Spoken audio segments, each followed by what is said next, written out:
ದೇವರುಗಳಿಂದ ಹೊರಗಡೆ ಬರಬೇಕು ನೀವು ಅಲ್ವಾ. ಈಗ ದುರ್ಗವ್ವ, ಕಾಟವ್ವ, ಉಚ್ಚಂಗಿ ದುರ್ಗವ್ವ ಇಲ್ಲೇ ಇದ್ದಾಳ ಹತ್ರಕ್ಕೆ.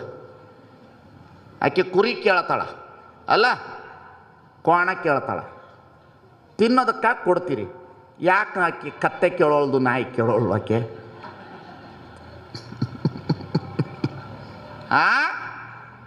ಹೇಳ್ರಿ,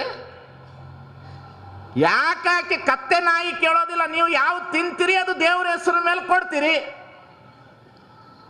ನಿಮ್ಮ ತಿನ್ನೋ ಆಸೆಗೆ ಪಾಪ ಅವಳನ್ನೇ ಯಾಕೆ ನೀವು ಬಲಿ ಮಾಡ್ತೀರಿ ನೀವು? ಅದಕ್ಕೆ ಬಸವಣ್ಣ ಬರೀತಾರೆ, ಅಂಗದಿಚ್ಛೆಗೆ ಮದ್ಯ ಮಾಂಸವ ತಿಂಬರು, ಕಂಗಳಿಚ್ಛೆಗೆ ಪರುವದವರ ನೆನೆವರು. ಏನದು? ಅವಳು ಕುರಿ ಕೇಳೋದ್ಲಂತ. ಏನು ದೇವ್ರುಗಳ್ರಿ, ಈ ದೇಶದೊಳಗಿರೋ ದೇವ್ರುಗಳು ತಿನ್ನಂಗೆ